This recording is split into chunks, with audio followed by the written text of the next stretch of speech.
Assalamualaikum warahmatullahi wabarakatuh. Perkenalkan, nama saya Daniel NS dengan NPM 2341208 dari kelas akuntansi 23A. Di sini saya akan membahas tentang transaksi antara entitas induk dan entitas anak. Transaksi antara entitas induk dan entitas anak dalam hal aset tetap merupakan bagian dari transaksi antar entitas dalam satu kelompok usaha, intra-group transaction. Transaksi ini bisa berupa penjualan, pembelian, transfer, atau penyewaan aset tetap seperti tanah, bangunan, dan peralatan. Dalam laporan keuangan individual, masing-masing entitas mencatat transaksi ini sesuai dengan prinsip akuntansi yang berlaku. Namun, dalam laporan keuangan konsolidasian, perlakuan berbeda karena grup dianggap sebagai satu kesatuan ekonomi, bukan entitas-entitas terpisah. Ketika aset tetap ditransfer dari induk ke anak ataupun sebaliknya, nilai transaksi yang digunakan di laporan keuangan entitas masing-masing adalah harga perolehan atau nilai wajar tergantung pada kesepakatan. Misalnya, jika induk menjual bangunan kepada anak penjualan, sedangkan anak mencatat aset tersebut pada harga perolehan baru. Namun dalam laporan keuangan konsolidasian, keuntungan atau kerugian yang timbul dari transaksi antar entitas grup ini harus dieliminasi. Hal ini terjadi karena secara kelompok tidak ada pertambahan nilai atau laba nyata yang dihasilkan dari transaksi tersebut. Aset tetap masih dimiliki dalam grup yang sama.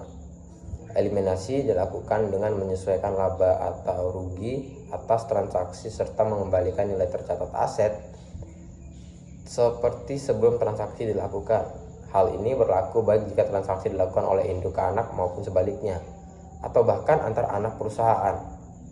Selain itu, dalam periode-periode setelah transaksi, entitas juga harus mengeliminasi efek dari perbedaan beban penyusutan yang timbul akibatnya ada perbedaan nilai tercatat aset tetap di laporan individual dengan nilai yang disesuaikan dalam laporan konsolidasian.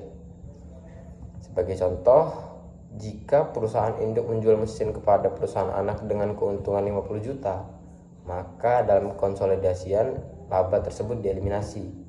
Jika mesin tersebut disusutkan selama 5 tahun, maka selisih beban penyusutan akibat perbedaan nilai mesin juga harus disesuaikan setiap tahunnya selama masa manfaat mesin tersebut masih berlangsung.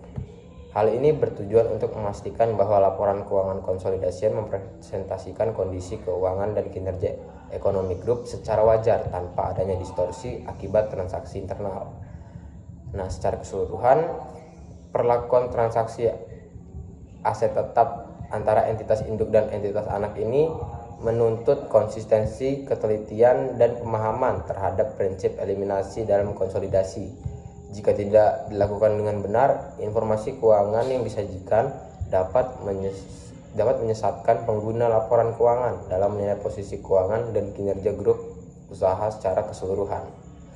Nah, mungkin itu saja yang dapat saya sampaikan mengenai materi transaksi. Nah,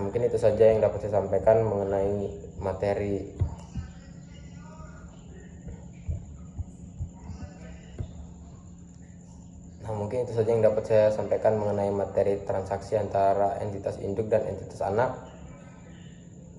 Saya ucapkan terima kasih. Wassalamualaikum warahmatullahi wabarakatuh.